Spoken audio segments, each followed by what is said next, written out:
Robson, estamos aqui com o Robson, que vai contar o que é isso, com o Anderson Marcelo, que já opera nas favelas com primazia, com o Luiz Coelho, que está inventando um monte de inovação aí.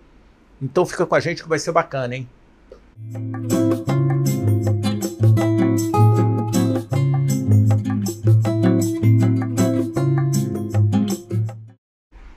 Robson, conta pra gente que história é essa dessa nova trilha que começa a acontecer agora no Centro de Negócios da Associação Comercial do Rio de Janeiro, de falar diretamente e mais vezes sobre negócios em favelas. Conta aí pra gente. Ricardo, eu fico muito feliz de estar aqui hoje falando sobre comunidades, negócios em comunidade. É a concretização de um sonho, né, que a gente já tem há muito tempo, né? A gente já vem fazendo isso de maneira pontual, mostrando os negócios, a tecnologia, tudo que está sendo desenvolvido em comunidade. Mas agora com essa nova trilha a gente vai segmentar esse conhecimento que a gente vai compartilhar com vocês aqui. Então vocês vão me ver com mais frequência aqui junto com o Ricardo, às vezes com a participação dele, às vezes sem, mas a gente tem um conteúdo extremamente relevante e importante para desmistificar, né, essa questão do ecossistema de negócios, o que está acontecendo dentro das comunidades no Brasil, no Rio de Janeiro principalmente, mas em todo o Brasil, o que está sendo utilizado em tecnologia e inovação para negócios dentro dessas comunidades. Então, o assunto de hoje, a temática de hoje, ela envolve isso, muita inovação social, tecnologia, negócios inclusivos, negócios de alto impacto e escalabilidade dentro das favelas brasileiras. E isso a gente pode falar de cadeira, né? A gente tem posição de fala para falar de favelas, né? Exatamente. Através do Conselho de Comunidades e Novos Negócios aqui da Associação Comercial, a gente tem atraído a atenção de muitos empresários, empreendedores e investidores com interesse no tema, com interesse não só no consumo das comunidades, mas do interesse na inteligência de negócio que é gerada nesses lugares. Então, assim, a gente fica muito feliz de poder ter esse canal, essa abertura dentro da Associação Comercial, esse interesse da Associação Comercial em trazer, em conectar esses agentes aí, e prova disso são os nossos convidados aqui hoje, que são gente da mais alta qualidade aí, voltada ao mercado de tecnologia, da inovação e empreendedorismo social, empreendedorismo de impacto. Bacana. Luiz, pra gente, quem é o Luiz, de onde o Luiz veio e o que o Luiz faz? Eu sou o Luiz Coelho, eu sou consultor de inovação, então hoje eu sou um consultor de inovação independente. Então basicamente eu ajudo grandes empresas, grandes corporações, startups, ajudo projetos de impacto social a desenvolverem novos modelos de negócios mais alinhados à economia digital, né, que é o que a gente vive hoje, onde a gente vê maior impacto, e desenvolver novos produtos, novos serviços, né? Enfim, a gente vê tantas mudanças acontecendo no mundo, desde mudanças relacionadas ao clima até mudanças de tecnologia. Então, as empresas elas precisam se pensar como que essas mudanças vão impactar no seu negócio. E, então, esse é meu papel, é apoiar e facilitar essas empresas, esses projetos, a desenvolverem produtos e serviços mais aderentes às necessidades que as pessoas têm hoje. E o Luiz é carioca, o Luiz é carioca de coração, de nascimento? Eu sou carioca, eu sou da Penha, eu sou nascido e criado na Penha, né? Hoje eu moro em outro bairro, hoje eu moro próximo da Praça São Salvador, que também é um reduto carioca muito conhecido. Mas, enfim, sou apaixonado pelo Rio de Janeiro também. Enfim, o mercado de tecnologia acaba empurrando alguns profissionais para São Paulo. E eu sempre falei, não, cara, eu quero ver o Rio de Janeiro crescer, né? Quero ver o Rio de Janeiro evoluir e realmente se consolidar como um grande centro. Então, vamos dizer assim, isso faz parte também do meu propósito. Legal, a questão do propósito, né? Esse é um assunto que vem a cada dia aumentando mais.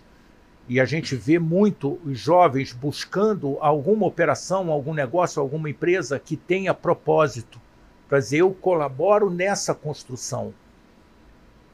E aí, você tem colaborado bastante nessa construção, né, Anderson?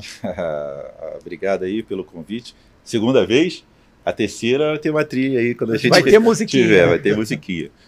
Estamos colaborando, ainda não muito como a gente queria, né, mas atingir a população de dentro das favelas, dando melhores oportunidades, como a gente estava conversando aqui em off, os projetos sociais que a gente busca levar para não só a empregabilidade, né, que a gente já leva para dentro das favelas, mas para conseguir atingir mais jovens né, que venham ter melhores oportunidades, que venham trazer uma renda mais digna ali para suas casas. Então, estamos buscando aí com esse propósito, que eu falo que tem um impacto muito grande, né? Eu falo, caramba, e a gente precisa de muitas parcerias para isso que venha a ser efetivado mesmo, e que venha a ser realizado de uma forma que falou ali de primazia, e que a gente consiga levar aí para todo o Brasil e depois também para outros países. Esse dia eu estava conversando sobre isso, né? Como que são os outros países? Eu falei, gente, a situação dentro de favela é para outros países também, que já conversamos e tudo mais, está ali desenhado para depois que estiver aí em todo o Brasil, a gente conseguir levar para outros países para também dar as mesmas oportunidades. Legal, bacana. Bacana. Então, entrando dentro do tema, mergulhando nesse tema de inovação e negócios de impacto, né, eu queria ouvir um pouco do Luiz aí, como é que ele enxerga esse cenário das inovações, do que esses negócios, essas startups que surgem muitas vezes até com base, são startups de base comunitária, né? Nos Estados Unidos, as startups elas nasciam em garagens, né?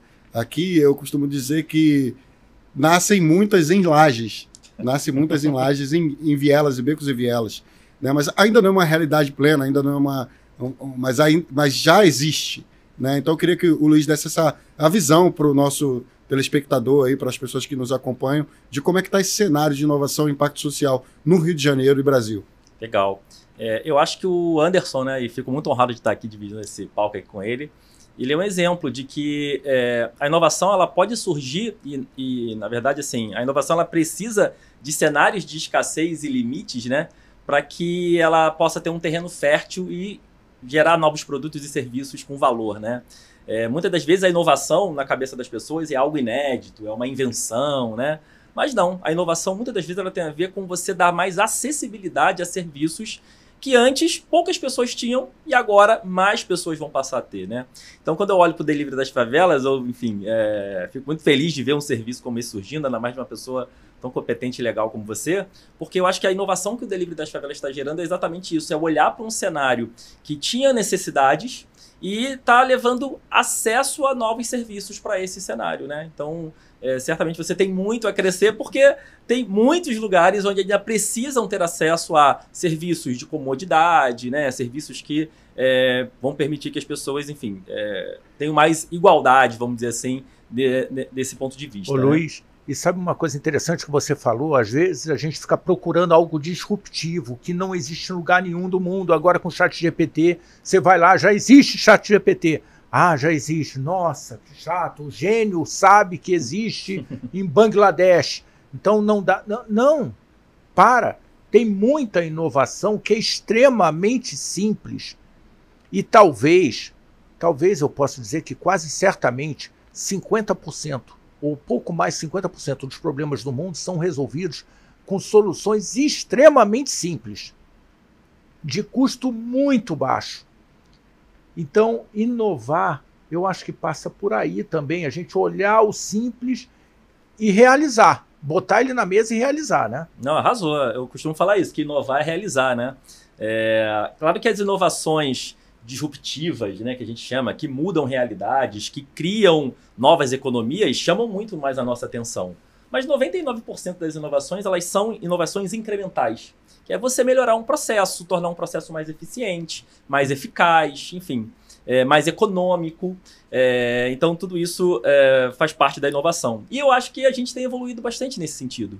Porque quando se falava em inovação na década de 2000, a gente copiava muito os métodos, a forma de pensar do Vale do Silício, de Israel, China, Portugal, que já tem os seus sistemas de inovação já muito bem definidos, né? O Brasil, ele tem um outro cenário, ele tem um outro contexto, ele tem outros problemas, eles têm empreendedores que têm, vamos dizer assim, uma outra forma de pensar. Então, é claro, não quero desmotivar ninguém a estudar sobre essas ferramentas gringas, essas metodologias gringas, mas eu acho que a gente está aprendendo a criar, de fato, uma inovação um pouco mais brasileira, né? E falando sobre a favela, um pouco mais favelada, vamos chamar assim, né? Que atendam, de fato, a problemas reais daquela comunidade, olhando para os problemas locais, né?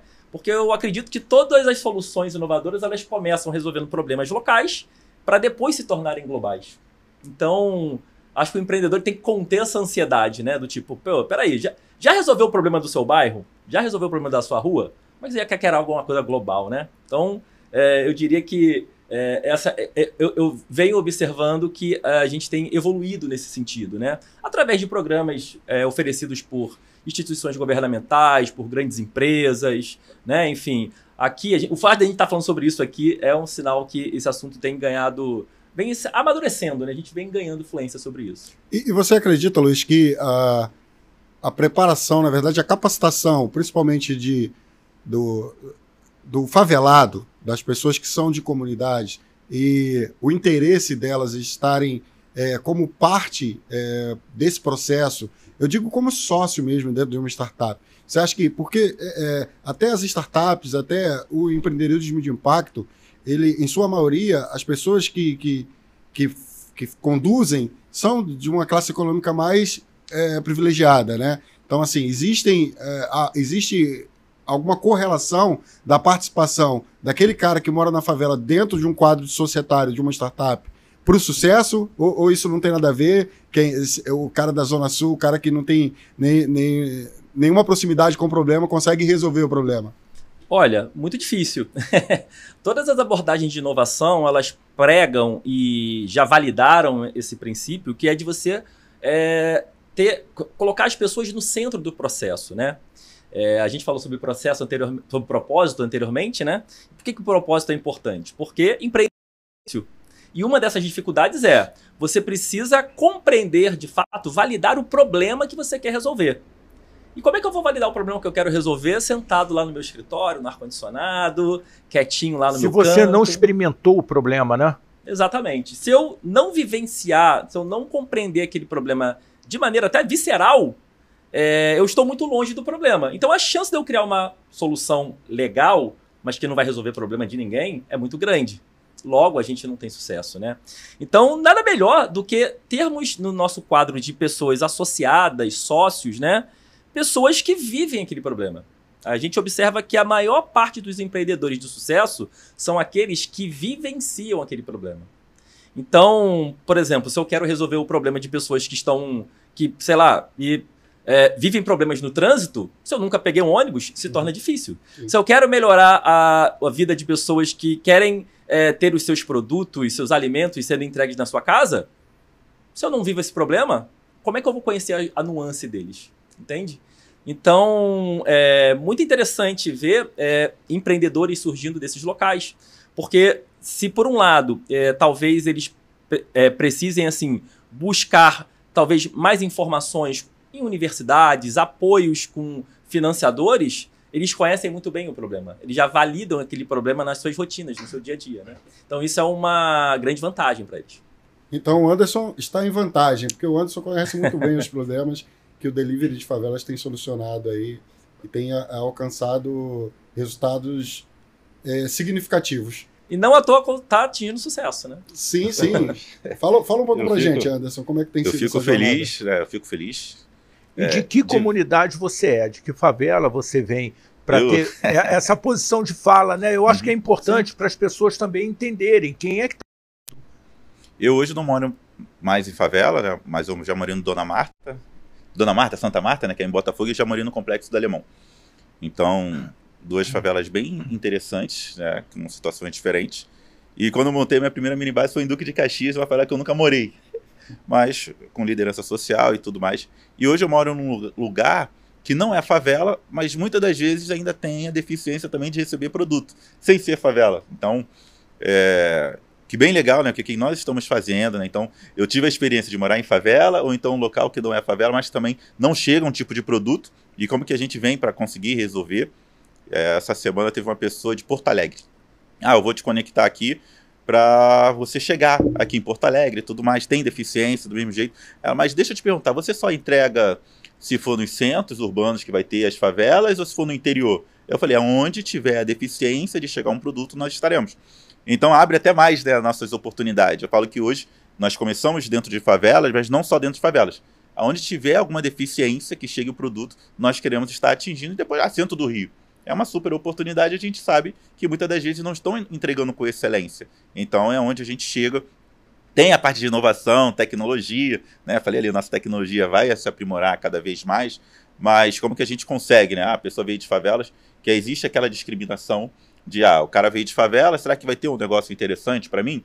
E hoje, como eu falei, já são grandes empresas que estão vindo, a gente assinando contratos para estar começando trabalhos, já fazendo alguns trabalhos com algumas outras empresas, e estamos mostrando a relevância do que realmente nós estamos fazendo e mostrando o impacto que a gente gera. Porque a gente trabalha com mão de obras dentro de favelas e estamos buscando aperfeiçoar ainda mais. Né? Eu falo, gente, o meu marketplace, eu preciso de executivos de contas. Cada favela tem a sua comunicação diferente. Eu vou pegar alguém de fora para fazer isso? Eu tenho meu supervisor de vendas, eu falei com o conselho lá, eles ficaram olhando, eu falei, gente, eu quero que o supervisor de vendas venha pegar uma pessoa de dentro de favelas, vai treinar e capacitar para eles começarem a cadastrar os lojistas, tanto de dentro e fora. Aí, por que isso? Eu falei, poxa, que daqui a alguns meses, que ele cadastrou no primeiro mês, sei lá, 30 lojas, e depois vai, 40, 50, enfim. Tudo que ele ficar cadastrado está na responsabilidade dele. Tanto para ele ter um atendimento ali, né, aquela proximidade que sabemos que é importante, né, ter aquele diretamente estar atendendo o público, mas quando chegar daqui a um período, ele ter uma remuneração interessante, uma renda que muitas das vezes dentro de favelas não é possível. Né? Tem pessoas que recebem bem? Tem, mas também não é possível hoje, né? Hoje não é possível, mas já está chegando. Mas esse impacto que você está realmente gerando e as oportunidades, né? Não só quem faz entregas. Aí, você é uma startup que está fazendo entregas, então você só contrata entregadores de dentro de favelas? Não. Eu falo que a maioria da mão de obra a gente quer fazer com isso. Então, vamos ter C-levels ali, de repente, de alguns segmentos, mas que venha treinar e capacitar pessoas de dentro de favelas para conseguirem, né, chegar ali umas oportunidades e umas funções também interessantes e relevantes. É isso que a gente está buscando fazer e alcançando mais favelas a cada dia. Hein, Anderson? Para treinar e para ser treinado também, né? Porque hoje já se fala muito sobre a questão da mentoria reversa, né? Que é grandes executivos, o que eles têm a aprender com, enfim, pessoas que estão vivendo uma situação ímpar ali, estão dentro de outro contexto que a gente não conhece. Então, eu imagino que você, por exemplo, nesse processo de expansão, você vai encontrar lugares que o problema é a infraestrutura, que o problema é a violência, que o problema é você achar mão de obra para poder trabalhar naquele que conheça aquele local. Então, faz parte também, acho que desses executivos, estarem dispostos a aprender para criar, de fato, serviços mais inovadores. Né? Exatamente. Ontem a gente estava próximo de um complexo de favelas e eu falei com o líder social, me indicou até um dos clientes que acreditamos que já vamos fechar. E ele falou, esse espaço aqui a gente pode fazer alguma coisa. Eu falei, então vamos... Eu falei, o meu sonho é fazer o primeiro programa de desenvolvedores, por exemplo, com pessoas de dentro de favelas, 100% moradores de dentro de favelas.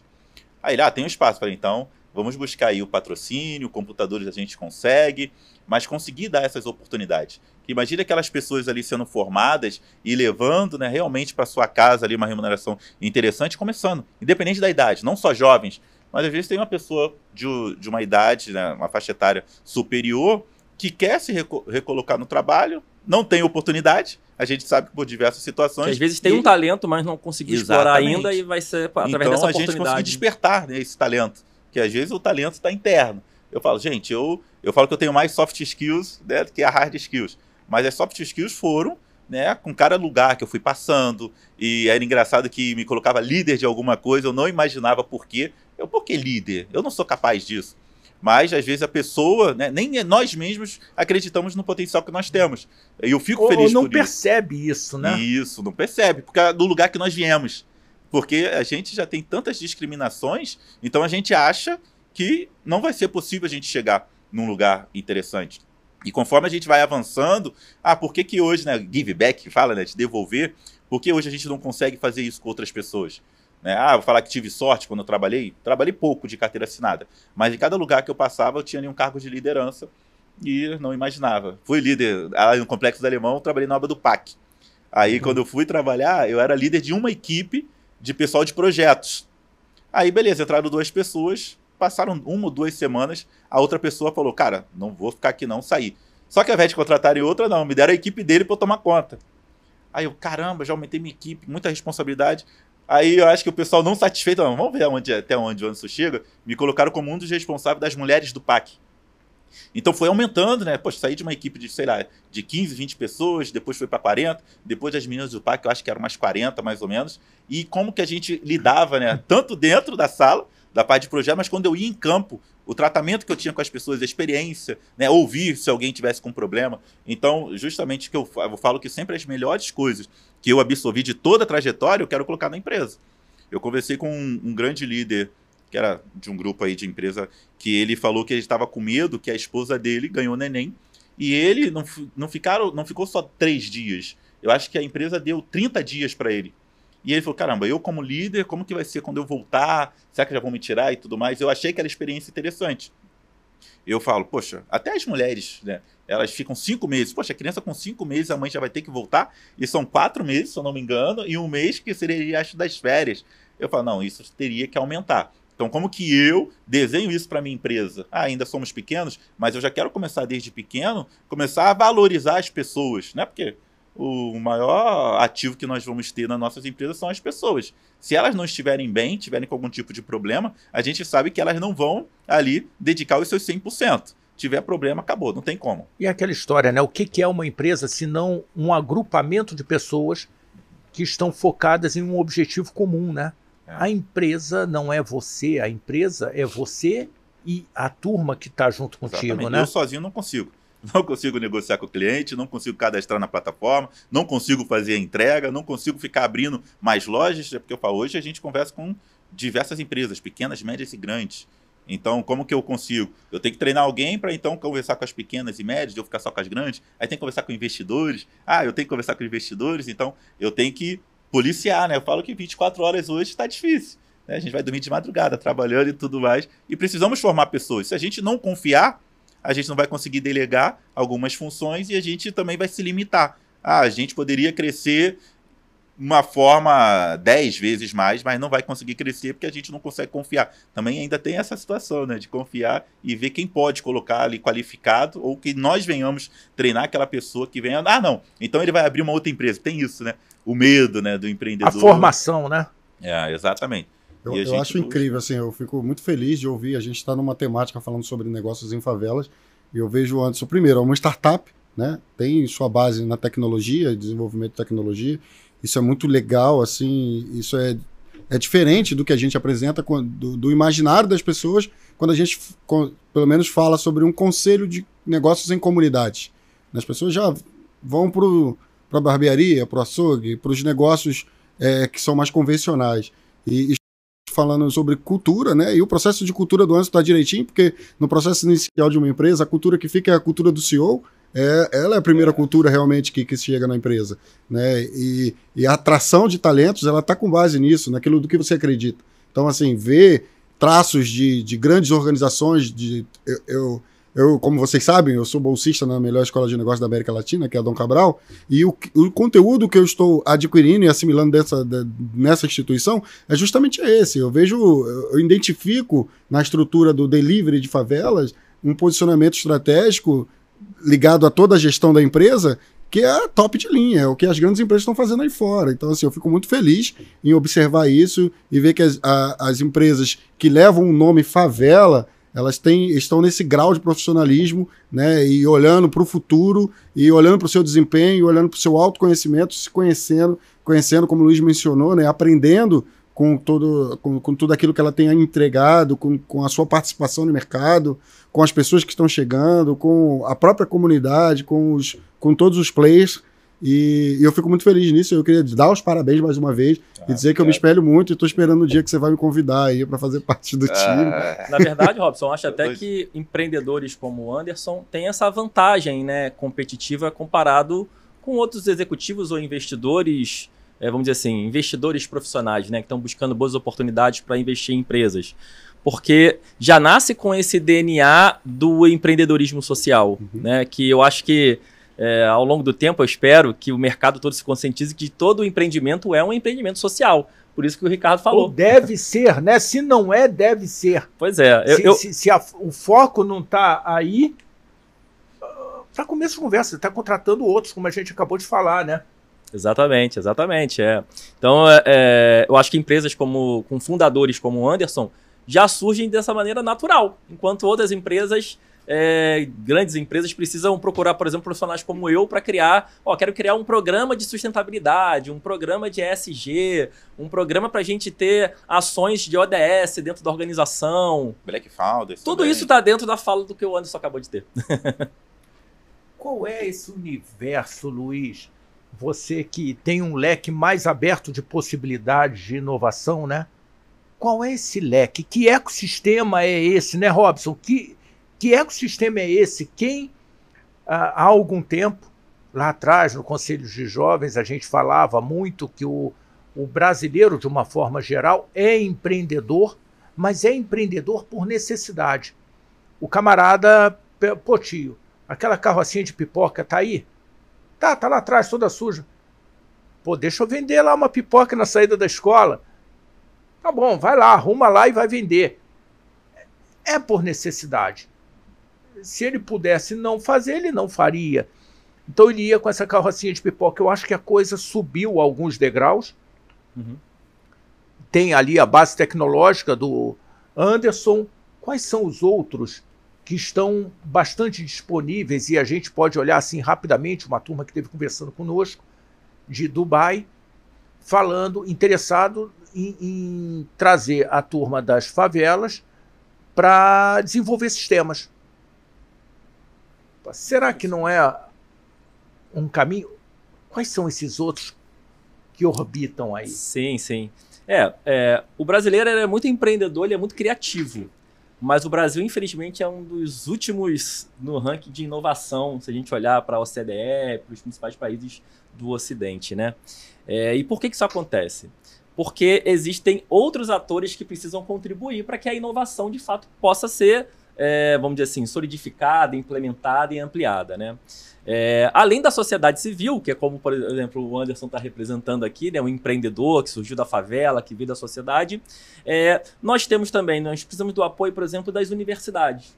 Né? É através das universidades que há as linhas de pesquisa. Né? Então a gente tem a UFRJ, que é o Parque Tecnológico da UFRJ, a gente tem o ERJ também, que faz pesquisa em alguns campos, entre outras universidades, tá? Então, a universidade é o lugar onde a gente pode testar coisas, experimentar, onde a gente tem dinheiro do governo federal para, olha, a gente quer analisar um novo material, a gente quer analisar uma nova tecnologia, tá? Um outro segmento importante são os governos. Os governos precisam criar esse tipo de programa de investimento, né? Enfim, apoiar esse tipo de programa, tá? E um outro são os financiadores. São grandes grupos de capitalistas, né, que estão interessados em diversificar o seu capital em outras linhas de investimento, e uma dessas linhas é investir em startups, investir em empresas que estão surgindo. Então, a gente tem esse conceito que é chamado de quádruple hélice, né, que é quando essa hélice de atores consegue ornar e um colaborar com o outro. A gente precisa de todos eles, na verdade, né? Quando todos eles estão em harmonia, a gente tem uma sociedade, um país, uma nação mais inovadora, tá? Porque, assim, eu costumo dizer o seguinte, que o processo para se criar uma inovação, ela tem fases. E até dando um exemplo aqui, né, recentemente eu tive com um amigo que está fazendo mestrado comigo, que ele patenteou um novo produto, né, que é um produto bem interessante, que tem tudo a ver com inovação social também, onde ele, por exemplo, ele trabalhava com aquelas placas que captam, geram energia através do... eólica, né? Fotovoltaica. Placa fotovoltaica. Obrigado, Ricardo. Então, ele trabalha com isso, ele falou assim, como é que eu posso aumentar a eficiência dessas placas? Essas placas, elas têm o máximo da sua eficiência quando elas estão viradas para o sol. Uhum. Então, ele começou o processo de inovação dele pensando sobre isso. Como eu melhoro a eficiência desse produto, né? E aí ele fez uma analogia com o girassol. O girassol, ele sozinho ele vai se movimentando em direção ao sol. Ele falou, se as placas pudessem fazer isso, porque em um determinado momento do dia, a placa recebe a energia do sol ali diretamente. No outro momento do dia, não. Então, ele já não está aproveitando tanto. Então, o primeiro momento da inovação é a ideação. Gerar ideias. E aí ele foi para o segundo momento. Falou assim, cara, como é que eu consigo transformar uma placa de fotovoltaica num girassol? Ele começou a pesquisar tecnologias. Então, ele falou assim, será que eu consigo fazer aqui uma programação para ela girar e mudando a posição dela ao longo das horas? mas espera aí, tem as estações do ano, né? 1h da tarde, nem sempre o sol está batendo aqui em todas as estações. Então ele descobriu que existem dispositivos fotovoltaicos que transformam a energia solar, a luz solar, em bytes que podem virar comandos, e esses comandos podem ajudar a placa a se movimentar junto. Então ele foi e patenteou isso. Então ele foi, né, e passou pelo processo de patentear. Então ele prototipou, transformou o protótipo dele numa patente. E aí, a partir do momento que ele transforma numa patente, ele pode agora comercializar isso para muitas outras empresas, para vários outros lugares. Então veja como o ciclo de inovação precisa, né, ter esse momento do empreendedor com uma grande ideia, ele precisa de grana, de investimento para validar essa ideia, ele precisa ser formalizado, né, via INPI, né, que é no nosso caso aqui do Brasil, a INPI que faz essa gestão para patentear essa nova criação. Então a gente precisa que esses atores todos que você me questionou estejam trabalhando juntos para que isso possa acontecer e, de fato, a gente gerar mais valor com as ideias e a criatividade do brasileiro. O Robson, sabe uma coisa interessante? A gente esteve aqui conversando com o professor Roberto Rodrigues, que é o presidente do FRIPERJ, e conversamos também com o Mauro Osório, que está de forma executiva tocando o FRIPERJ, que é a união das universidades federais e estaduais, as universidades públicas do estado do Rio de Janeiro e os centros de tecnologia. Então, já existe um alinhamento para criar essa conexão. Eles estiveram aqui conversando conosco para que o mercado também se integre nesse processo de aproximação da universidade, não que eles estivessem em algum momento descolados dessa realidade, mas incrementar, é fundamental incrementar a cada dia mais em escala logarítmica, criando essa integração entre a necessidade, a disponibilidade, o inovador e uma condição melhor de vida, como Josier prega, que as pessoas consigam viver melhor, ter mais bem-estar, mais saúde, onde elas empreendem, onde elas estudam, onde elas têm lazer, né? Então, esse ambiente está bastante interessante no Rio de Janeiro e foi uma coisa motivada pela academia. A academia falou, a gente precisa disso. Vamos nós conversarmos para que a gente tenha uma academia ainda melhor. A gente tem a melhor universidade do Brasil e uma universidade excelente, que é a UFRJ, que foi criada aqui junto numa ação da Associação Comercial, que há muito tempo atrás decidiu que precisava ter a universidade, né? Então acho que é mais ou menos por aí, né, Robson? Eu sou fã da UFRJ, assim, eu tenho uma parceria já de algum tempo com eles e dentro das comunidades, desenvolvendo programas de capacitação para jovens, na figura do Dr. Fernando Vilar, que inclusive a gente já trouxe aqui, você pode procurar aí o vídeo do Fernando, foi sensacional também a conversa que nós tivemos com ele, e eu acredito que esse é o caminho, assim, a academia tem que estar próxima mesmo, e nós, como inteligência de comunidades e capital humano interessado nesse desenvolvimento, a gente pode fazer essa aproximação. Acho que a associação comercial também tem uma grande importância nisso tudo, de conectar esses atores e através dessa casa a gente ser o pioneiro aí, não, mas existem coisas que já foram feitas, mas a partir de nós aqui, a gente conseguir entregar para a sociedade do Rio de Janeiro, para o Brasil, soluções que podem transformar a realidade da cidade do Rio de Janeiro e o Rio de Janeiro finalmente chegar no lugar que ele já deveria estar há muito tempo. Robson, se a gente elencar, quem está assistindo ali a gente, falando assim, poxa, que legal, empreender em favela, fazer a mesma coisa que o Anderson está fazendo, de repente não faz sentido, mas eu posso ser complementar ao Anderson? O que a gente aqui, de repente, consegue elencar de 3 soluções que estão aí necessitando de atendimento de forma profissional e não estão, e de repente a turma lá assistindo fala assim, pô, isso aí dá para mim, isso aí eu tenho jeito para fazer salgadinho, para fazer uma roupa diferente e conectada com a favela. Dá uma ideia aí, quais são 3, vamos sacar assim da cartola, 3? Bem interessante. Ontem mesmo, como eu estava no shopping aguardando para ter outra reunião, aqui no Complexo de Favelas, uma franquia de salgados fritos. Só que, cara, os salgados são tops. Aí, quando ele marcou para conhecer, e a sede fica em Belfor Roxo. Ele, ó, minha sede é em Belfor Roxo? Então vamos aí. Aí, quer trazer alguém? Levei minha esposa e meus filhos menores. E eles colocaram ali pra gente experimentar os salgados. Tinha minha esposa ficou apaixonada, uma feijoada. Tipo um quibe, mas de feijoada. Cara, coisa deliciosa. Aí ontem ele chegou e falou, Anderson, nós, às vezes vai ter algumas empresas que vão vender, às vezes até metade do nosso preço. Mas nós precisamos por qualidade. E qual a situação aí, falando deles, né? Além de estarem na nossa plataforma, eles querem começar a montar cozinhas dentro da favela, para ali, pessoas de dentro das favelas serão treinadas, e com isso, vender o salgado frito para as pessoas ali dentro e próximo. Claro, vai estar no nosso aplicativo, né? Mas gerando emprego e renda, e nós vamos começar a abrir esses espaços. Vamos ver os lugares que a gente consegue abrir, né? Por isso que eu ainda não vou falar o nome da empresa e tudo mais, mas começar a abrir dentro das favelas, gerando emprego, dando oportunidade e gerando ali empreendedores. Entendeu? Quanto vai ser a franquia? Ou eles vão ser os franqueados, mas vai ter uma pessoa ali responsável por isso. Aí olha só como que a gente, né, dando mais oportunidades dentro da comunidade. Hoje, né, quando a gente falou da outra vez, não tinha. Hoje nós criamos o Joãozinho Entrega. Que quando a gente começou a avançar ali com a Heineken, eu estava pensando que o Joãozinho Entrega seria o braço para vender só produtos da Heineken. E conforme fomos avançando, eu falei, cara, eu acho que não. O Joãozinho Entrega o nosso braço do delivery das favelas para ser uma distribuidora sem ser distribuidora. Nós não vamos ficar armazenando produtos, mas a gente vai começar a vender para o B2B e o B2C.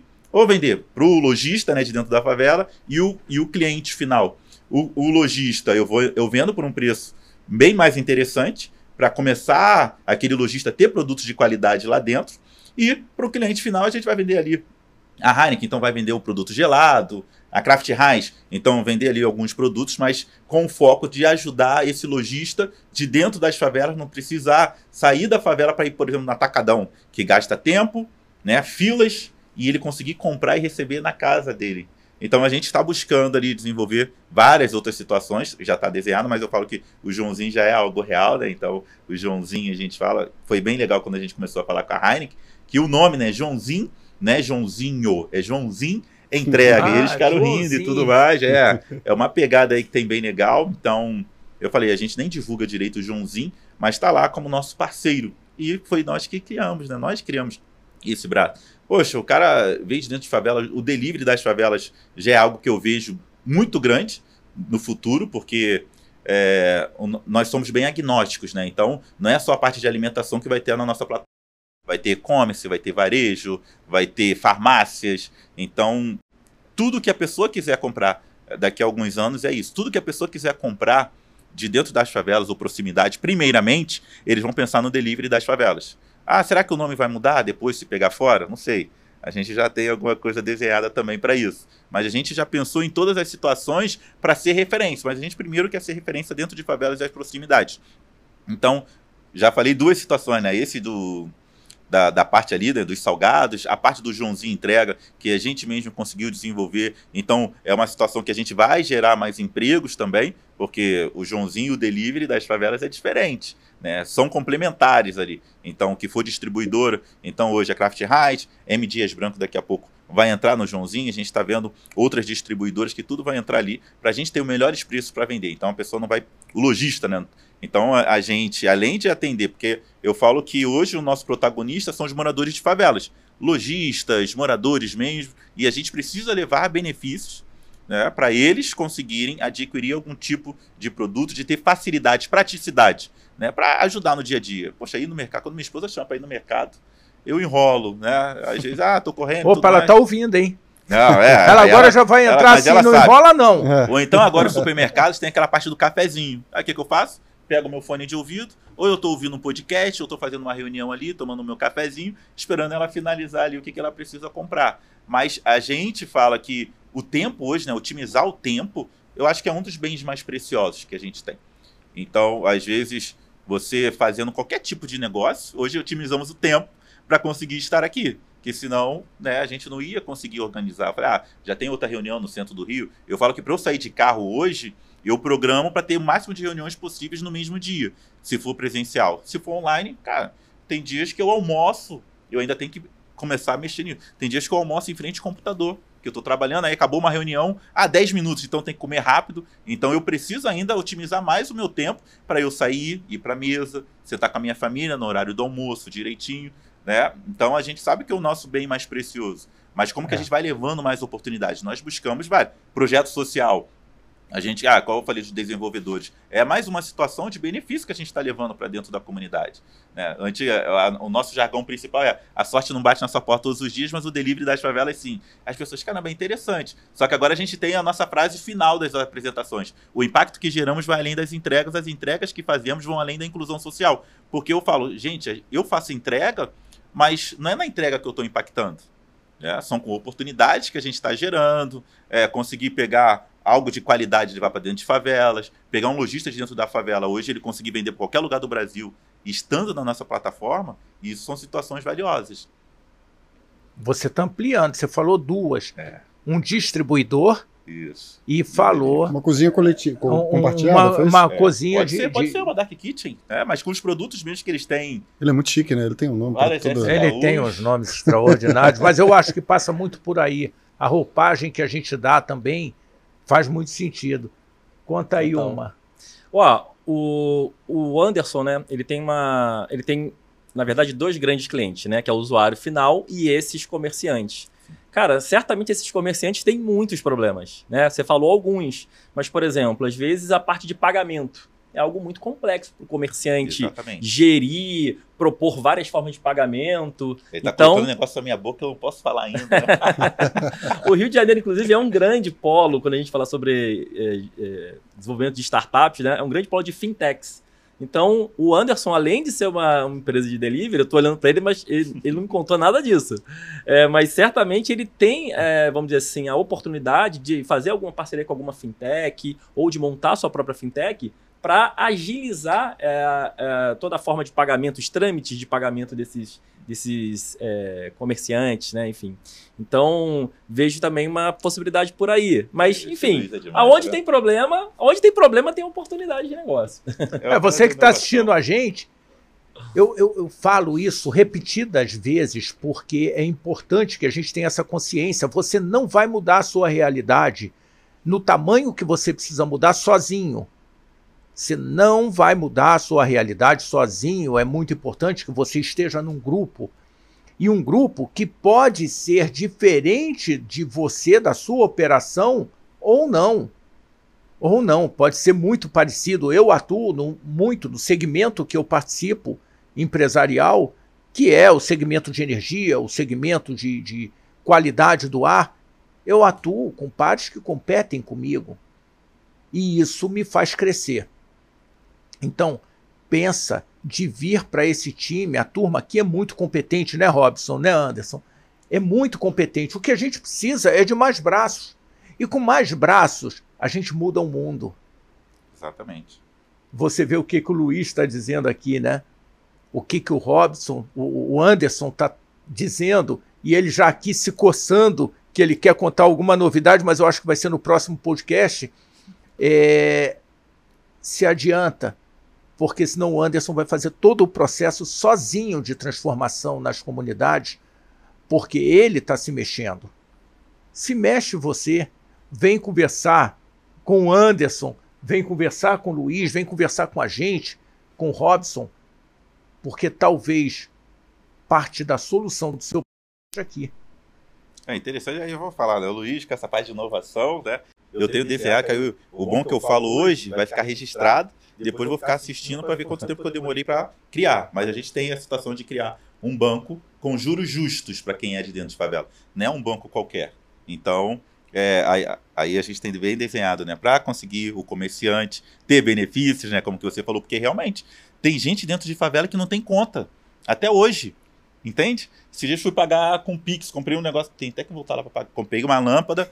Aí qual é o teu Pix? Não tenho Pix. E eu não ando mais com dinheiro. Né? É tudo Pix. Eu falei, caramba. E são outras pessoas, não é só uma pessoa, várias pessoas. E como que eu consigo levar um banco para dentro de uma favela e que aquela pessoa que nunca teve venha querer usar? Ah, não, tem que pagar taxa? Não. Ah, qual o benefício que eu vou ter para isso? Ah, se eu precisar investir no meu próprio negócio. Porque às vezes a pessoa está limitada, precisa comprar um equipamento. Um dos principais motivos porque negócios pequenos quebram ou não avançam é a falta de capital de giro, por exemplo. Eu sofri na primeira empresa, acho que eu não era ticket cupom ainda, que eu fui pegar um empréstimo, gente, os juros lá em cima, e foi ainda sacrificante para conseguir aquilo. E desde a época da Ticket Cupom, não pensava ainda no delivery das favelas, eu ficava pensando, poxa, alguém tem que fazer isso aí, tem que acabar com isso, né? Pensava sem situação, e hoje eu já tenho desenhado. Mais do que ter ideias, Ricardo, a dica que eu deixaria é o seguinte, esteja atento para os problemas que você vivencia no seu dia a dia, né? Muitas das vezes a gente vai deixando os problemas passarem, e esses problemas são grandes oportunidades para tipo, olha, acho que eu consigo resolver isso daí, né? Então, a gente fala que a primeira característica do empreendedor é a visão. Está sempre interessado onde tem ineficiência para que ele possa, acho que ali tem uma oportunidade, acho que eu posso fazer alguma coisa para melhorar aquele cenário, hein? E sabe uma coisa interessante? Eu mudei a forma de abordagem dos nossos clientes na empresa.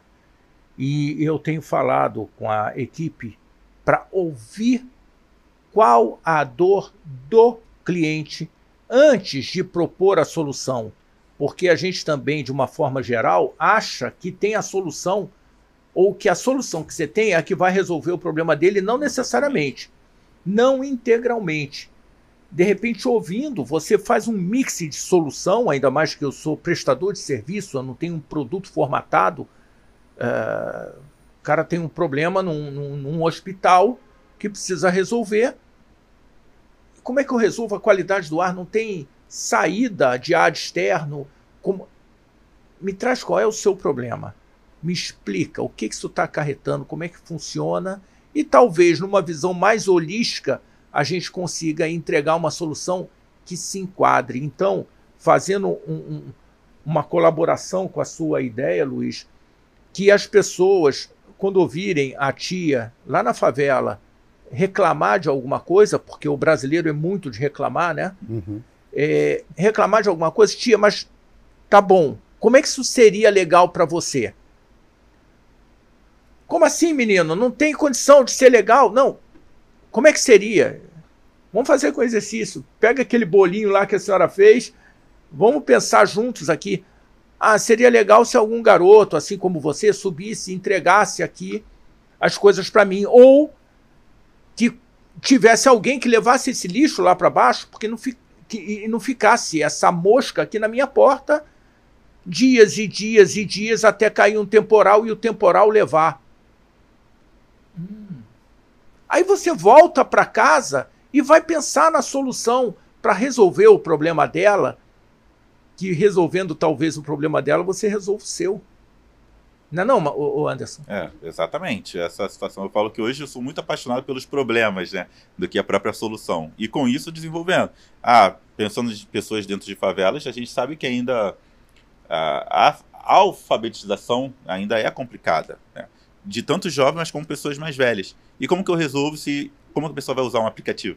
Aí eu falo lá, vamos então pegar como que por comando de voz a pessoa consiga fazer. Então agora a gente já está desenvolvendo pelo WhatsApp, também a pessoa vai conseguir fazer o pedido por comando de voz, que vai transformar, né, com IA e tudo mais. Então, realmente pensando nos problemas, a pessoa fica, caramba, de onde que ele tira isso? Mas que é realmente ouvindo as pessoas, sabendo dos problemas que realmente existem. Experiência do usuário. Porque antigamente não, eu pensava em ter uma solução, vou fazer e pronto. Vai atender? Antes o meu aplicativo era para rua. Na Ticket Cupom, aí na pandemia em 2020 eu quis desenvolver uma plataforma de delivery. Só que era rua. Então eu batia de frente com uma das grandes do mercado. E quando eu realmente foquei em fazer algo para dentro de favelas, pivotei o negócio para dentro de favelas, hoje a grande líder de mercado pode ser um braço meu, um parceiro. E juntos podemos chegar e entregar com mais tecnologias, que são muito grandes e tudo mais, para dentro de favelas. Então, essa situação é que faz total diferença. Você sabe, Anderson e Robson, eu vou dar um outro exemplo que eu lembrei agora, de ouvir qual é o problema. Precisamos ouvir qual é a dor das pessoas e em cima do bom ouvido da dor, a solução acontece. Eu tinha uma cadeira na engenharia que era arquitetura e o professor virou e falou assim, faz o projeto de urbanização ali do presídio da Frei Caneca. Uhum. E aí a gente, tá bom. Aí pegamos a área e começamos a fazer o projeto e a construir alguns prédios. Essa era um exercício que tinha que ser feito na cadeira de arquitetura. E aí, quando chegou na praça, a gente entregou o projeto com a praça, o caminhozinho, tudo direitinho. Ele falou assim, peraí, quem que garante que a pessoa vai cruzar nesse caminhozinho aqui que você desenhou na praça?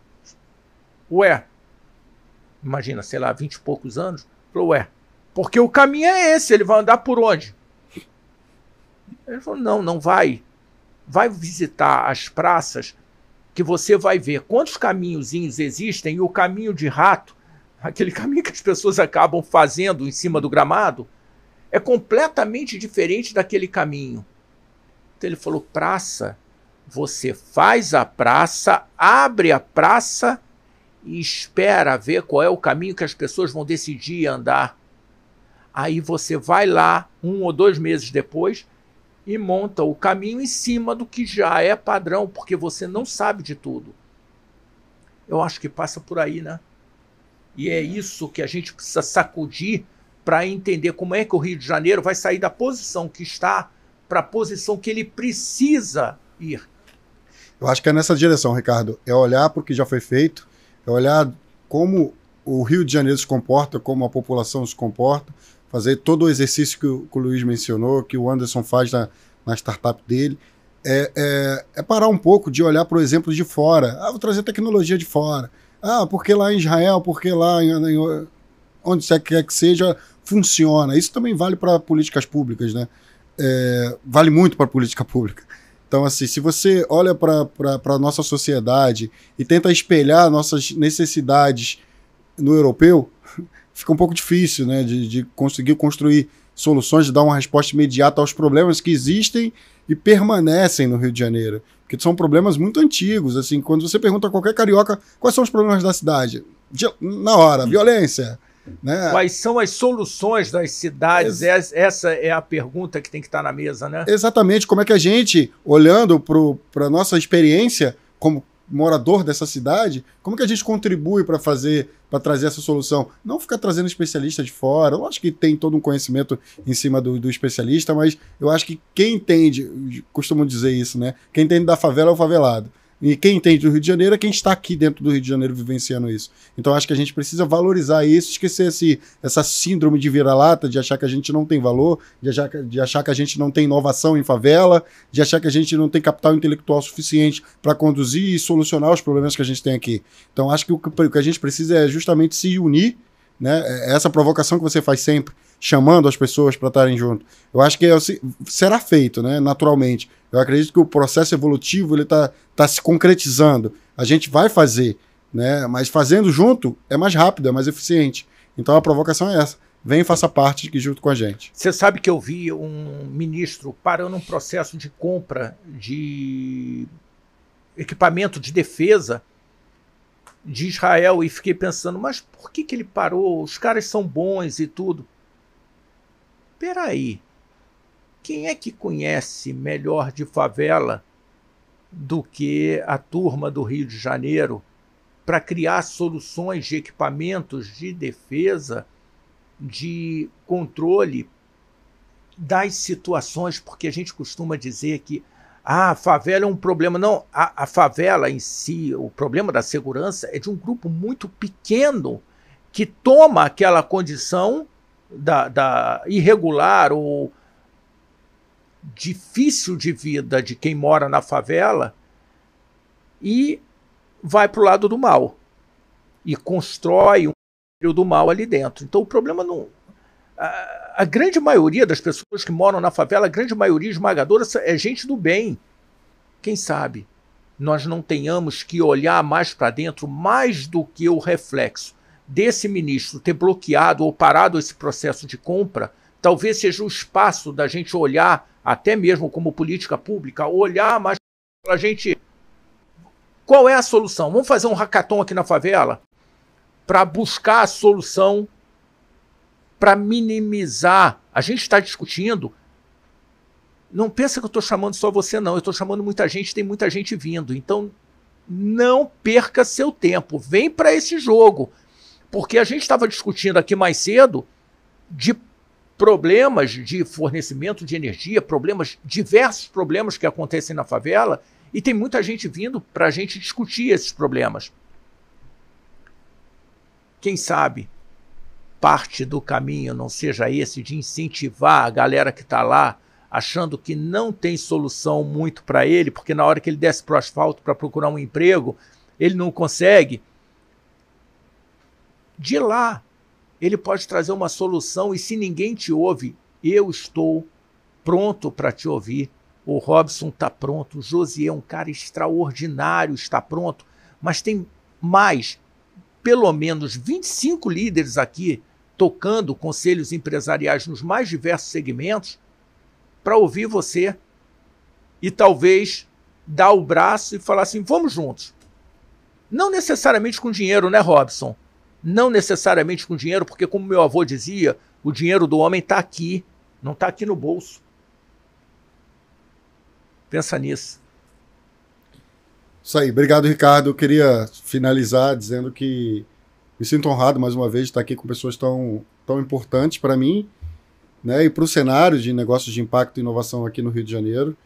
E tenho certeza que a gente vai colher muitos frutos dessa nova trilha que a gente está criando aqui e de tudo isso que a gente tem desenvolvido, que a gente tem incentivado aqui dentro da associação comercial, que é essa interação, essa integração entre asfalto e comunidade, favela, e mostrar que essa é a solução para a grande maioria dos problemas da cidade do Rio de Janeiro. É a integração das soluções, é a integração das pessoas, é a integração dos saberes, né? É isso que a gente vai levar e vai conseguir aí transformar o Rio de Janeiro numa cidade boa, melhor para se morar, para se investir, para se trabalhar e para se viver.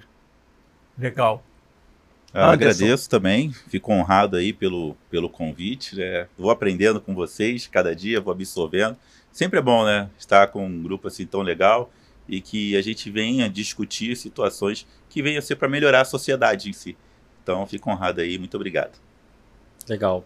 Gente, parabéns pelo canal, já assisti alguns vídeos aqui, então parabéns pelo trabalho que vocês estão fazendo aqui na CRJ. Anderson, sou seu fã, parabéns, tenho certeza que você vai crescer muito. E é isso, pessoal, muito obrigado aí pela atenção de vocês, enfim. E sigam todas essas dicas aqui, porque eu acho que a conexão, o networking, né?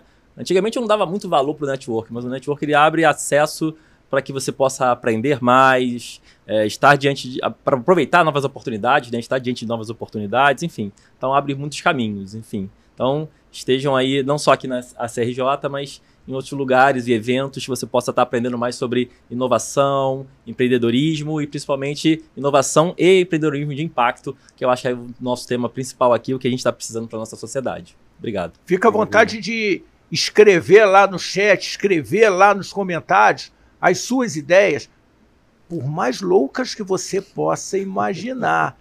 Quem sabe Bill Gates não estivesse conversando com alguns amigos, né, falando, Bill, tu é louco, esse negócio de botar janelinhas e não se esquece. Flávio Augusto mesmo, né? Que o sócio dele ia vender um carro para colocar o dinheiro na empresa e o cara ficou com medo de vender. E ele depois mostrou, falou, poxa vida, o carro ali pro cara saiu caro depois. O seu exemplo foi real, Ricardo. O Bill Gates ouviu isso. Ele falou, quando ele apresentou a ideia, né, do Windows, né, para grandes fornecedores, a maioria falou o seguinte, olha, ninguém vai querer ter computador em casa. Computador é coisa de empresa. Aí teve que uma empresa, a IBM no caso, né, ela que falou assim, não, vamos apostar nessa ideia do computador pessoal.